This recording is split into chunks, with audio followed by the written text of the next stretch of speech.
Investigators are not just searching inside the house today. For the second day in a row, there was a yellow excavator scooping dirt in the backyard of Heuermann's house. Again, you see it right there. We had the helicopter for our NewsNation station up all day. Look how active it was. I mean, it's been going on for days and days. A man could be seen scanning for buried objects. They had almost what looked like a metal detector out there today. There were cadaver dogs that they also brought in today that we spotted out there behind the house. County District Attorney says investigators are looking for trace evidence. That's what they call looking for blood and DNA, but also souvenirs or trophies that he may have kept from the victims. And it's possible that those may even be buried right there in the backyard. At one point, they were even like pulling up the patio. I mean, they have been going to town in that backyard today. NewsNation's national correspondent, Sloane Glass, she is outside the house in Massapequa Park, New York tonight. Sloane, what's going on out there tonight? It looks very, very active. I see the police are behind you again. What's been the latest tonight? Yeah, Brian, 11 days in, and it is still very active. There's police presence here 24/7, and it's not just behind me. On every street corner surrounding the property, there are police. But this has also become a bit of a tourist attraction. It's 10 p.m., and there's still a crowd of people who are hoping to get a glimpse at the house where an accused serial killer has lived. So we are just looking at continued action outside of the Heuermann house. Yeah, it's amazing. It's been 12 days since they started searching. They brought a lot of stuff out initially. We were able to get video of it on the outside. We saw there was that doll that they brought out, the portrait of the bruised girl. They carried some guns out.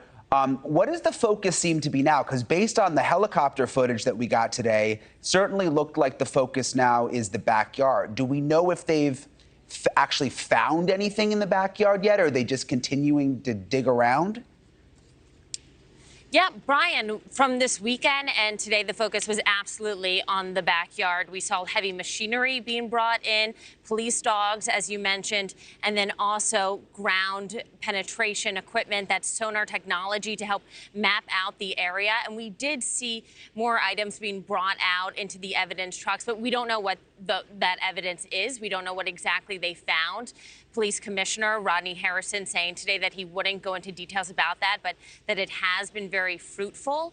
We also saw them take apart that patio and just lift the entire ground. I mean, they are making sure that every inch of the inside and outside of that house is being looked at. But the backyard has been the main focus over the last few days. Yeah, you can see the excavator right there in the video that we're showing, Sloane. They have made mention that they're starting to wrap up. I think they said something today like this may be the last week that they're out there. Are you getting any indication? Have you seen anyone packing up? Have you seen them starting to remove equipment? Or is it just as crazy out there as it was Friday night when we saw you?